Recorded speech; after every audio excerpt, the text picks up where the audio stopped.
নমস্কার, আপনারা দেখছেন নববার্তা বাংলা নিউজ। ঝটপট দেখে নেব আজকের 10টি ব্রেকিং নিউজ। ভবিষ্যৎবাণী করি না, তবে আমরা জিতব, পুরুলিয়া থেকে হুঙ্কার প্রধানমন্ত্রীর।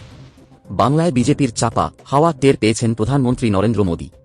তার দাবি, যার সঙ্গেই কথা হচ্ছে তিনিই বাংলায় সরকার বদলের ভবিষ্যৎবাণী করছেন।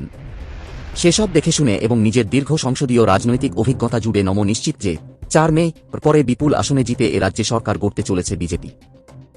রবিবার পুরুলিয়ার জনসভা থেকে একথা জানিয়েছেন তিনি। নিউ টাউনের সুলঙ্গুড়ি দক্ষিণপাড়া এলাকার একটি খালের ধার থেকে বস্তাবন্দি প্রচুর আধার কার্ড উদ্ধার করা হয়। রবিবার খালের পাশে বস্তা পড়ে থাকতে দেখে সন্দেহ হয় এলাকাবাসীর। পরে বস্তা খুলতেই বেরিয়ে আসে বিপুল সংখ্যক আধার কার্ড। প্রাথমিকভাবে জানা গিয়েছে, উদ্ধার হওয়া আধার কার্ডগুলি সুলঙ্গুড়ি দক্ষিণপাড়া সহ আশপাশের এলাকার বাসিন্দাদের। বিশেষ করে জ্যান্ডা হাতিয়ারা 2 নম্বর গ্রাম পঞ্চায়েতের গৌরাঙ্গ নগর এলাকার বাসিন্দাদের নাম ও পরিচয়পত্র মিলেছে ওই কার্ডগুলিতে। পানিহাটির HB টাউন মোড়ে রবিবাসরীয় প্রচারে ঠিক থেকে ভিড়। গাড়ির মাথায় উঠে নির্বাচনী ভাষণে এই কেন্দ্রের তৃণমূল কর্মী সমর্থকদের জন্য লক্ষণরেখা টেনে দিলেন তৃণমূলের সর্বভারতীয় সাধারণ সম্পাদক অভিষেক বন্দ্যোপাধ্যায়। এই কেন্দ্রের বিজেপি প্রার্থী আরজি করেন নির্যাতিতার মা। রাজনৈতিকভাবে বিজেপিকে তুলোধনা করা হলেও এই কেন্দ্রের প্রার্থীকে যেন শালীনতার বাইরে গিয়ে আক্রমণ করা না হয়, সেই বার্তা দেন অভিষেক।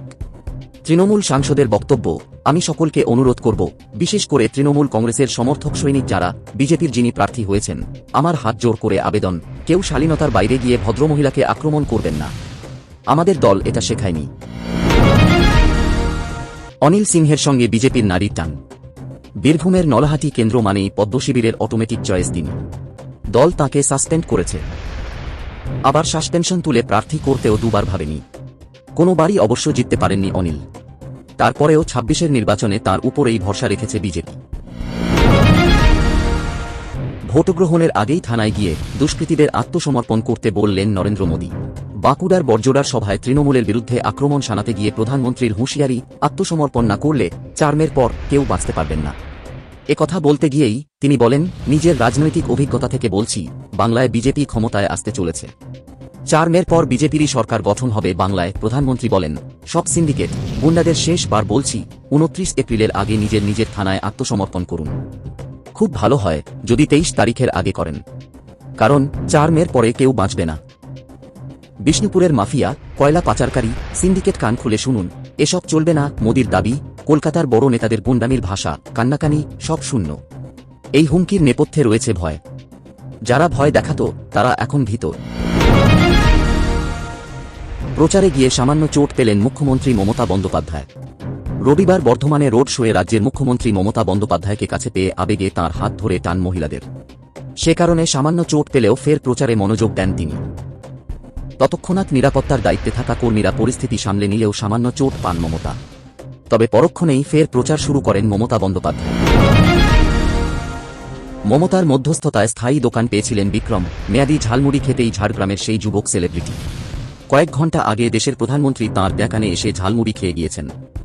এরই মধ্যে ঝাড়গ্রাম শহরের মশলামুড়ি বিক্রেতা বিক্রম কুমার সাউ হয়ে উঠেছেন সেলিব্রিটি। দোকানে ভিড় করছেন এলাকার লোকজন। বারবার তাঁর বাবা মায়ের কাছেও ফোন আসছে। শুনতে চাইছেন সেই মুহূর্তে ঠিক কি হলো।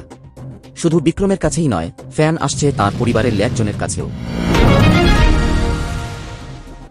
সাবব্যাঙের সঙ্গে রাত কাটিয়েছি, কেন বললেন কাজল। মন্তব্য অনুব্রতকে নিয়েও। যতই কঠিন পরিস্থিতি তৈরি হোক না কেন, তার কোনো অসুবিধা নেই, কারণ তিনি লড়াই করেই উঠেছেন। বাম জমানার প্রতিকূলতা এতই বেশি ছিল যে তাকে মাঠে ঘাটে সাবব্যাঙের সঙ্গেও রাত কাটাতে হয়েছে এক সময়। ভোটের প্রচারে এমনটাই দাবি করলেন বীরভূমের হাসন বিধানসভা কেন্দ্রের তৃণমূল প্রার্থী কাজল শেখ। রবিবার দলীয় কর্মী সমর্থকদের নিয়ে প্রচারে বেরিয়েছিলেন তিনি। রাস্তায় হেঁটে হেঁটে প্রচারের মাঝেই কাজল বলেন, সিপিএম আমলে খেতে পেতাম না, মাঠে ঘাটে রাত কাটাতাম, সাপব্যাঙের সঙ্গে ঘুমোতাম, আমি কোনো পরিস্থিতিকেই ভয় পাই না।